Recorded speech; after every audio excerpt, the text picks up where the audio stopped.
What is good, Tesla family? It's Ray J back with another video, and this one I want to break down what's going on with Tesla, SPY, Nvidia, the QQQ, and a couple of other tickers. I'm going to break down what's happening with the economic calendar as we're getting closer and closer to the FOMC meeting, what the news is saying about Tesla, and what you should be watching for moving forward on the chart.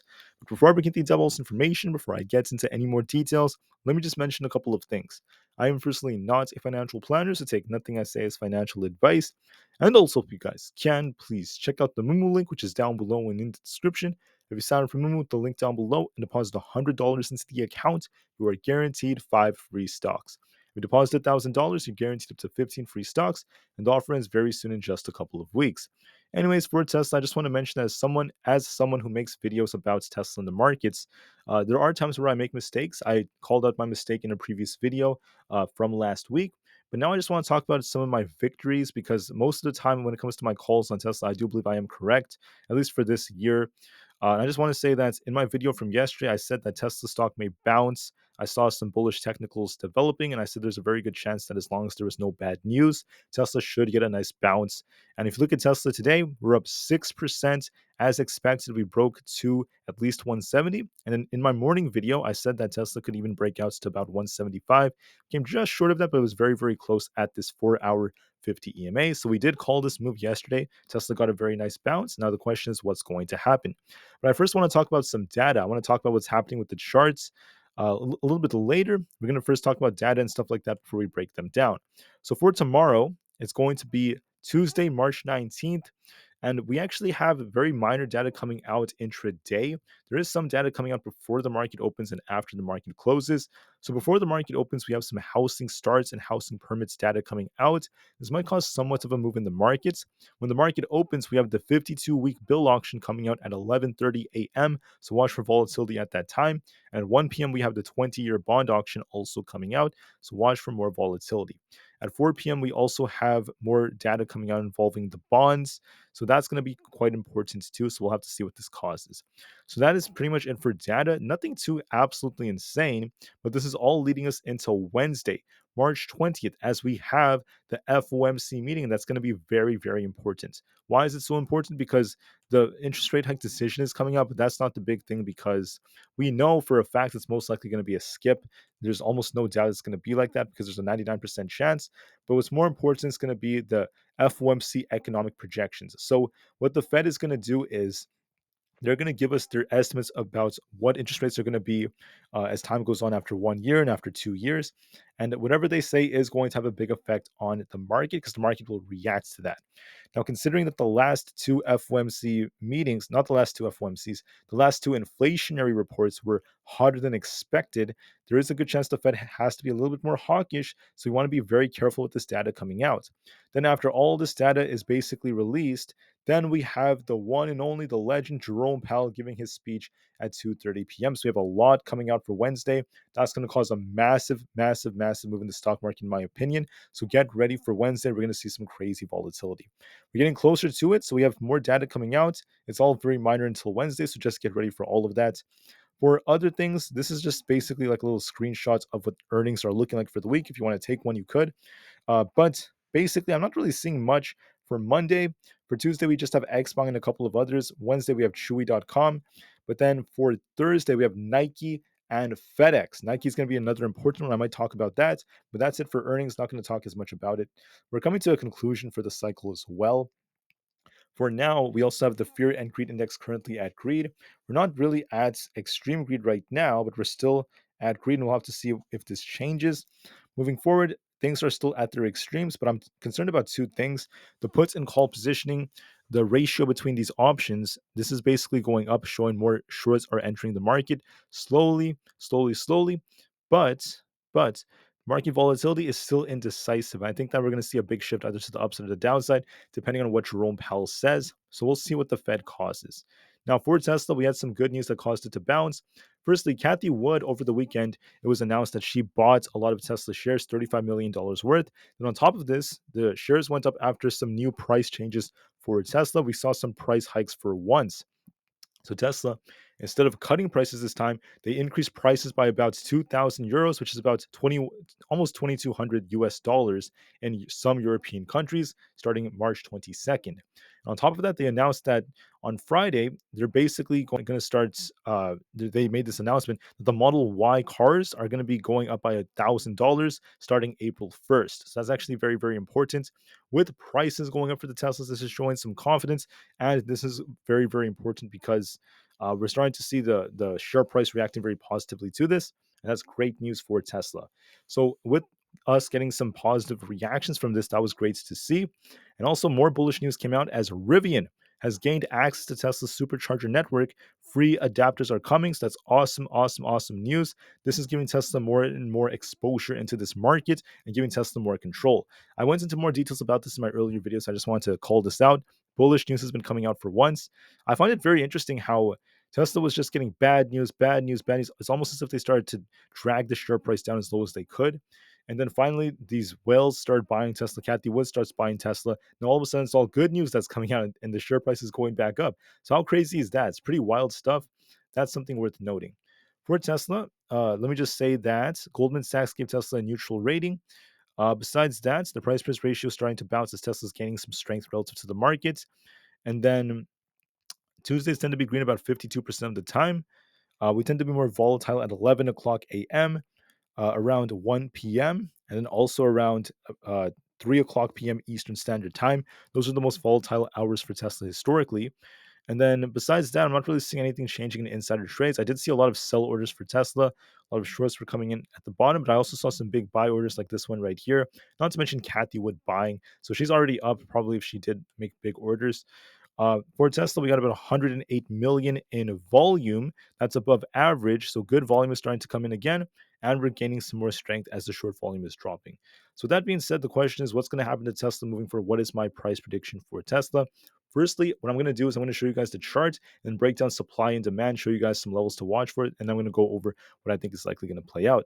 So for Tesla, if we try pushing higher, and we do have this potential upwards channel developing, you want to see it break 175. If we break past 175, our 50 EMA on the 4-hour time frame, I could see this thing going all the way up to about 177.6 to 178, and eventually 180 if we continue to push higher.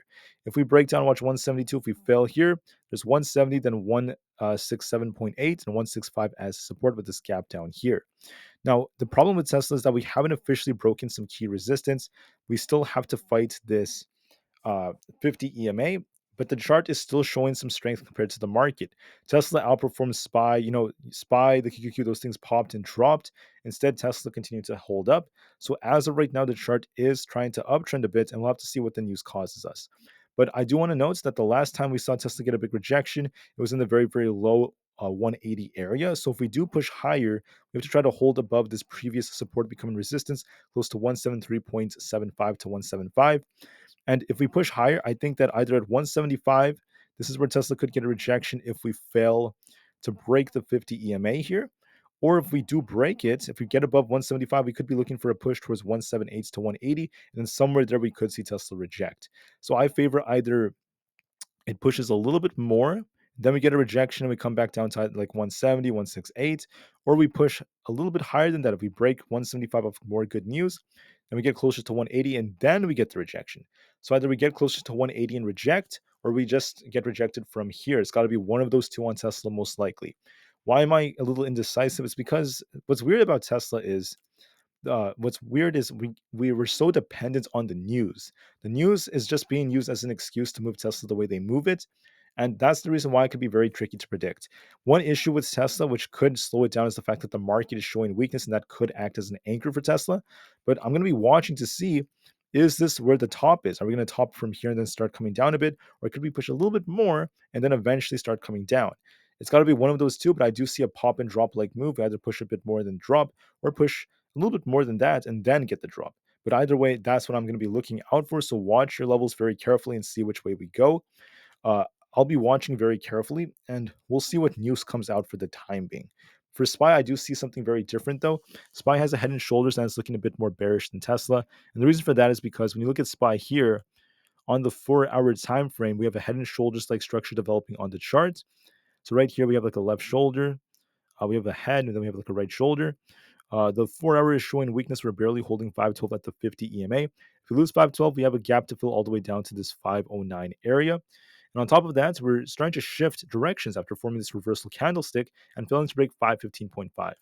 In my morning video, I said I called 515.5. If you watch it again, I said if we broke that, it could push to 516.5. If we failed, we're going to start turning. And what happened? We turned. The support to watch for was 513.5. We failed there. Now we're looking weaker. So it looks to me like SPY will most likely going to push in the morning, then start selling off to fill this gap, or it could just sell off from here and start filling the gap to 510 at the very least, if not 508.5 again. I say that because the chart made a lower high right here. It really struggled to get that breakout, and it's not looking as strong as before because we're not really getting a break. We popped and dropped, and we have this gap to fill. So I think we either pop a little bit more and then we just make our way down to fill the gap, or we just continue sinking all the way down to fill that gap on SPY. That's the most likely possibility. For the QQQ, we have resistance at 438. So if we break past that, watch 439.25, then 440.5, and 442 if that ends up breaking. For support, you're going to be watching 436. If we lose this, we have a gap to fill all the way down to 434. Then we have 432 below that. Now, on the QQQ, let me just call out that looking at the chart right here, the 4-hour time frame is showing some weakness. We did reject off the 50 EMA. And if this does continue, if we get a follow through move, we have this gap to fill below. That's, it's very probable that this could play out. Now, Nvidia was the hope for this thing to bounce.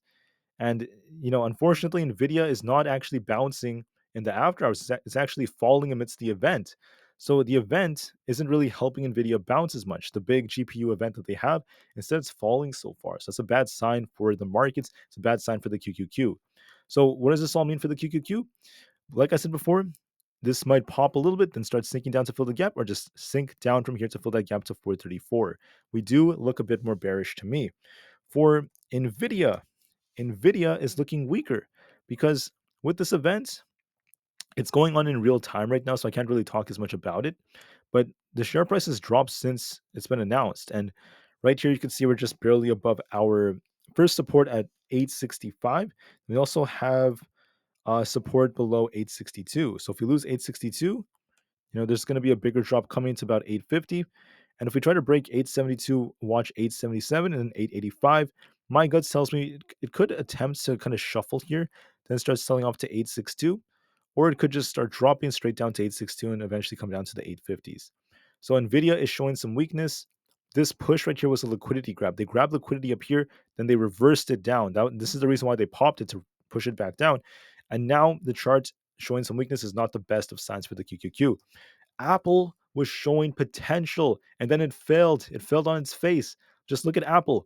This thing was trying to bounce, it was trying to break out, and it rejected off 177, came right back down, not looking the best. So we have resistance at 174, 175, 175.75. And if we break that, I'd say we could just go straight up to 177. For support, make sure you watch 172.5. If we lose this, 170.9 will easily come, followed by 170. In my opinion, Aapl is looking weaker. It could, pop a little bit here and there. We do have this imbalance up here at 175. Could retest it, but I'm not really counting on that. I just think that with this gap right here, it's going to likely kind of like pop and then drop, or just drop from here. And I see some downside for Aapl as a very, very strong possibility.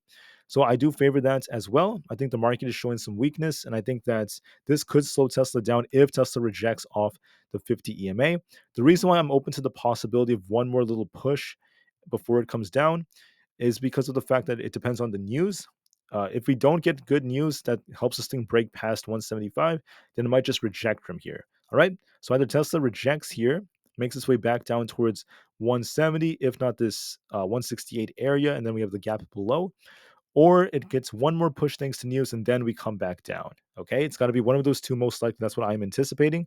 And on top of that, let's talk about a couple more tickers. We have Rivian. Rivian is going to be testing resistance at 11.42. It could go a little higher like Tesla to 11.7 and then reject, or it could just reject from here back down to 11 flat. Either way, I do see this thing turning a bit. It could either reject here or push a little bit, then reject. For SoFi, SoFi could be testing 7.18, then come back down to 7. So it's not looking that great, very stationary. Not much is going on with that.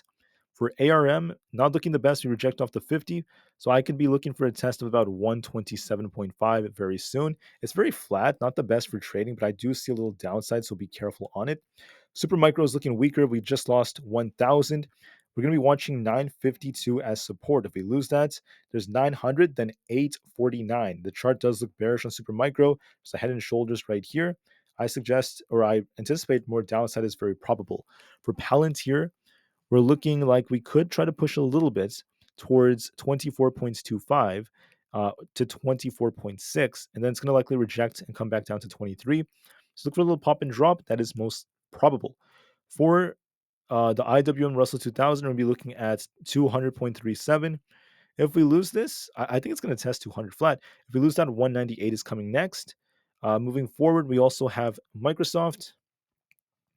Microsoft, in my opinion, is showing some weakness. It was trying to rebound. It got a rejection off 420, but it's holding support at 416. If we lose 416, watch 413.8 to 412, then 410. I think that it depends on if we can hold 416, depending on news. There is a risk of this actually losing that, so I do see that to be very probable that it loses support. It comes down to 414. For AMD, we're looking weak because it was trying to bounce and it got a rejection off the 50 EMA. So with that happening, there's a very, very good chance that this will continue to drop towards 184, then eventually 181. The 4 hour is showing weakness on AMD, so I do anticipate more downside. This, where it popped today was a potential shorting opportunity, but unfortunately, the chart's looking weaker, so I do anticipate it's going to come down to about 181. Let's see what else is there. The VIX, it's very indecisive for now, not really doing much. It's going to make a big move after Jerome Powell gives his speech, most likely. So watch for that on Wednesday. The dollar, however, is showing some strength. It broke above the 200 EMA. So it's getting closer to 103.8 and eventually 104. Why does this matter? Because if the dollar keeps going up, this could actually slow the stock market down. This is a bearish catalyst for the market if this continues to break out. As of right now, it looks bullish. So that is bearish for now since we got that break today. Coinbase was trying to break out, watch 240's resistance, and then watch support around 234. This is struggling to break above the 20 EMA. If we reject off this, it could be sinking back down. It's very flat right now, but it's just not doing a great job at breaking out. It might just trade sideways for now, but there is a risk of it coming down a bit. For Google got this liquidity grab after this rejection from this wick. We're holding 148. If we lose that, 144 is coming, then a gap fill below. I think there's a risk of this coming down lower, so watch and see if that ends up being the case. Google is looking like it might turn, in my opinion. Amazon looking kind of weak. It was trying to rebound. It failed. It looks like it's going to be coming down to about 171.5 to 172. There's also a head and shoulders like structure. I think it's most likely going to come down. It's looking pretty weak. Watch for 172. Meta is showing strength on the other hand. Now we hit this resistance close to about 497. Excuse me. It could push a little higher towards 500. But make sure you watch 494 as support. It could push a bit towards 500, then reject, because the last time we hit 501, we got a big rejection. It might go a little higher and then get that rejection, so it might be a little bit delayed. But as of right now, it's outperforming the market and looking pretty strong, so it might be a little bit more of a pop coming before it turns back down.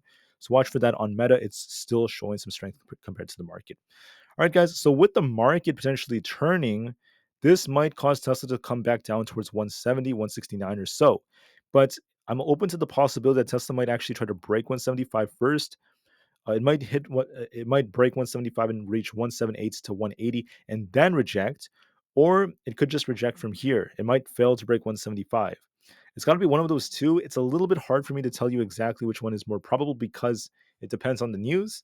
So we'll see what it looks like in the pre-markets tomorrow. A pop and drop is still very, very likely nonetheless. So we'll see what Tesla does and we'll see what the news causes for it. Okay. Tesla is sometimes tricky to predict because of all this news, but I'm going to be a little bit patient. I do expect Tesla to pop and drop. So we'll see how it does. And be careful with the markets, guys. Approaching FOMC, we're seeing some weakness on many charts.